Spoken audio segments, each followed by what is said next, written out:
30년 키운 막내딸의 청첩장, 신랑 아버지가 내 전 남편이었습니다. 늦가을 오후였습니다. 저는 방 안에서 따뜻한 인견이 불을 개며 라디오에서 흘러나오는 트로트를 들었죠. 창밖으로는 노란 은행잎이 떨어지는 게 보였어요. 탁자 위에는 막내딸 하진이가 남긴 하객 명단 메모가 놓여 있었습니다. 그 순간 현관문이 열리는 소리가 들렸어요. 하진이의 밝은 목소리가 들려왔습니다. 엄마, 저 왔어요. 저는 이불을 개다 말고 일어섰죠. 하진이는 가방에서 하얀 봉투를 꺼내며 다가왔습니다. 엄마, 드디어 정했어요. 내년 봄에 결혼해요. 저는 기쁜 미소를 지으며 봉투를 받았어요. 34살까지 미혼으로 있던 막내딸이 드디어 좋은 사람을 만났다니 얼마나 기뻤는지 모릅니다. 봉투를 뜯는 제 손이 설렜죠. 분홍빛 청첩장이 나타났습니다. 하진이의 이름 옆에 최준영이라는 신랑 이름이 예쁘게 적혀 있었어요. 그 아래 양가 부모님 성함란을 보는 순간 제 심장이 멈춘 것 같았습니다. 신랑 아버지 이름이 최태성이었어요. 그 이름을 보는 순간 청첩장을 든 제 손이 덜덜 떨렸습니다. 30년 전 저를 배신하고 떠난 전 남편의 이름이었어요. 숨이 막혔습니다. 가슴이 쿵쾅거렸죠. 이게 무슨 이름이니? 제가 중얼거리자 하진이가 의아한 표정을 지었습니다. 왜요? 엄마, 무슨 일이에요? 하진이는 아무것도 모르는 표정이었어요. 저는 청첩장을 다시 들여다봤습니다. 최태성이라는 세 글자가 제 눈을 아프게 찔렀어요. 이게 정말 그 사람일까요? 세상에 동명이인이 많다고 하지만 이 기묘한 우연이 정말 가능한 일일까요? 저는 겨우 입을 열었습니다. 아니야, 그냥 좀 익숙한 이름 같아서. 하진이는 제 얼굴을 자세히 들여다봤어요. 평소와 다른 제 모습을 눈치챈 것 같았습니다. 엄마 얼굴이 하얘졌어요. 괜찮으세요? 저는 억지로 웃음을 지었습니다. 하지만 청첩장을 든 손은 계속 떨렸어요. 30년 전 그 모든 기억이 파도처럼 밀려왔습니다. 외도와 거짓말, 그리고 두 아이를 홀로 키워야 했던 그 절망적인 날들 말이에요. 그날 밤 저는 잠을 이룰 수 없었습니다. 침대에 누워 천장을 바라보며 30년 전 기억들을 되짚었어요. 새벽이 되어서야 겨우 눈을 붙였는데 꿈속에서도 그 사람이 나타났습니다. 다음 날 아침, 저는 장롱 깊숙이 숨겨둔 낡은 앨범을 꺼냈어요. 젊은 시절 태성과 찍은 사진들이 있었습니다. 신혼 초 행복했던 순간들, 그리고 그 이후의 지옥 같은 날들이 생생하게 되살아났어요. 제 손끝이 사진을 쓸어내렸습니다. 그때 저는 25이었어요. 한복 디자이너로 일하며 꿈도 많았죠. 태성은 건설회사에 다니는 성실한 남자로 보였습니다. 하지만 결혼 3년 차부터 변하기 시작했어요. 술에 취해 들어와 저에게 소리를 지르고 다른 여자와 만나는 일이 잦아졌습니다. 저는 앨범을 덮고 이웃집 말순이에게 전화를 걸었어요. 말순아, 우리 집에 잠깐 와줄래? 30분 후 말순이가 도착했습니다. 저는 청첩장을 보여주며 떨리는 목소리로 말했어요.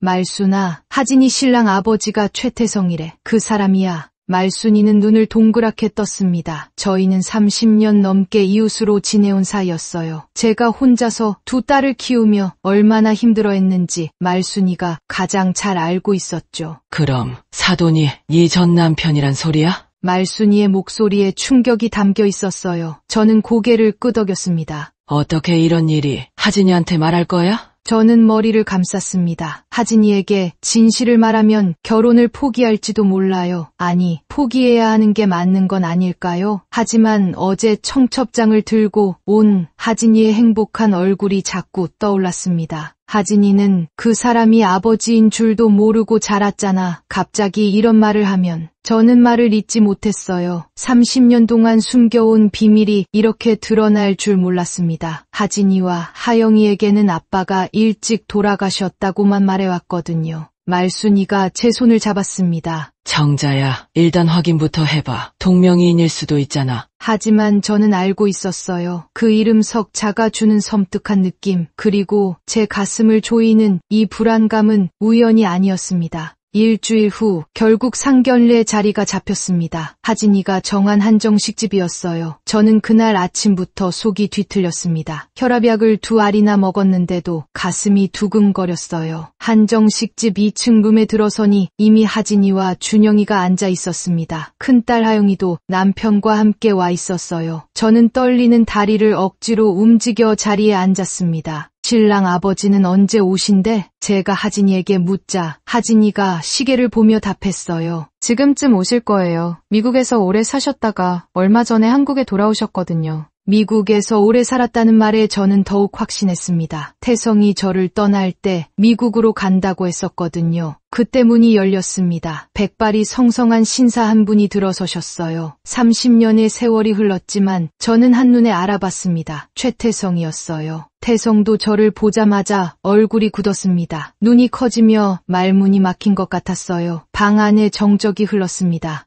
유정자. 태성의 입에서 제 이름이 나왔어요. 30년 만에 듣는 그 목소리는 많이 늙어 있었지만 여전히 제게는 고통스러운 기억을 되살리는 소리였습니다. 오랜만이군요, 최태성 씨. 저는 최대한 차분하게 대답했어요. 하지만 제 목소리가 떨린다는 걸 스스로 알 수 있었습니다. 하진이가 당황한 표정으로 저희를 번갈아 봤어요. 두 분 서로 아세요? 준영이도 의아한 얼굴이었습니다. 하영이는 뭔가 이상함을 눈치챈 듯 제 얼굴을 자세히 들여다봤어요. 태성이 겨우 입을 열었습니다.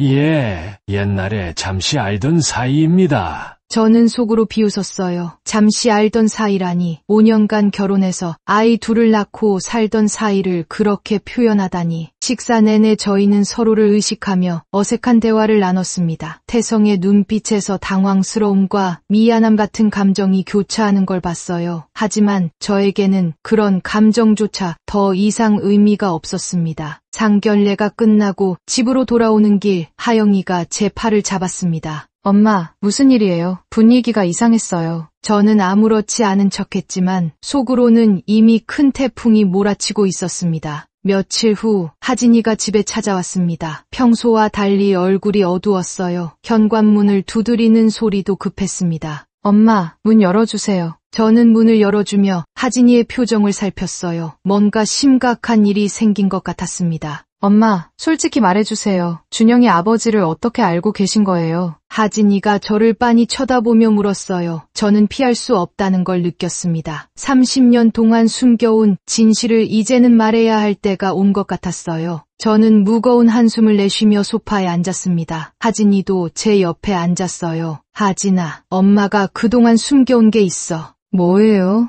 최태성, 그 사람은 내 아버지야. 하진이의 얼굴이 순식간에 창백해졌습니다. 입을 다물지 못하고 저를 바라봤어요.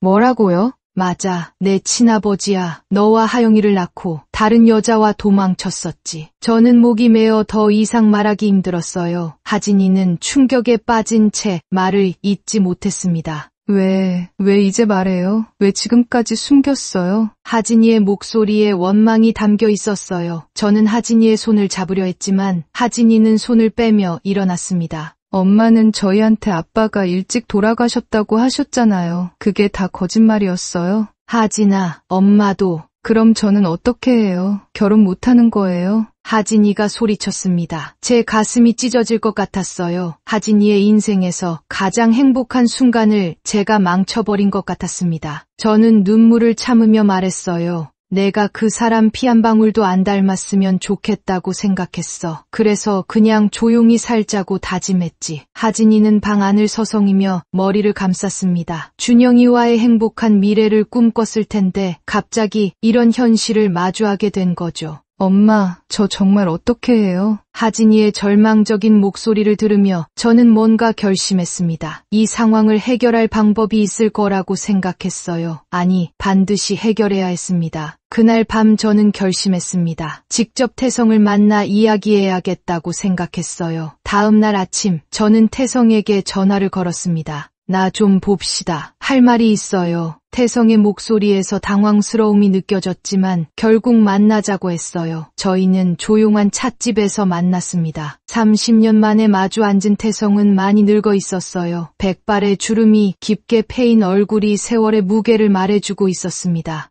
정자야, 미안하다. 태성이 먼저 입을 열었어요. 하지만 저에게는 그 사과조차 이미 늦었습니다. 사과는 됐고요. 중요한 얘기가 있어요. 저는 가방에서 서류 봉투를 꺼냈습니다. 10년 전 보험 가입할 때 받았던 유전자 검사 결과였어요. 하진이는 당신 딸이 아니에요. 태성이 눈을 크게 뜨며 저를 바라봤습니다. 무슨 소리야? 당신이 떠나고 난 후에 제가 입양했어요. 피 한 방울도 안 섞였어요. 저는 유전자 검사 서류를 태성에게 건넸습니다. 태성은 떨리는 손으로 서류를 받아 들여다봤어요. 아, 이게 진짜야? 10년 전 보험 가입하면서 혹시 몰라서 받아뒀던 거예요. 하진이와 저는 유전적 관계가 없다고 나와 있어요. 태성은 한동안 말을 잇지 못했습니다. 충격적인 사실이었을 거예요. 저는 계속해서 말했습니다. 하진이는 생후 6개월 때 제가 입양했어요. 친어머니는 미혼모였고 키울 형편이 안 됐죠. 하영이보다 6살 아래였지만 저에게는 소중한 딸이었어요. 태성이 고개를 들어 저를 바라봤습니다. 그럼 하진이가 날 아버지라고 부르지 않아도 되는 거구나. 그렇죠. 다행히 저는 안도의 한숨을 내쉬었습니다. 그 순간 30년 동안 짊어졌던 무거운 짐이 내려지는 기분이었어요. 집에 돌아와 저는 하진이를 불러 모든 진실을 털어놓았습니다. 하진이는 처음에는 또 다른 충격에 빠졌지만 곧 제 품에 안겨 울었어요.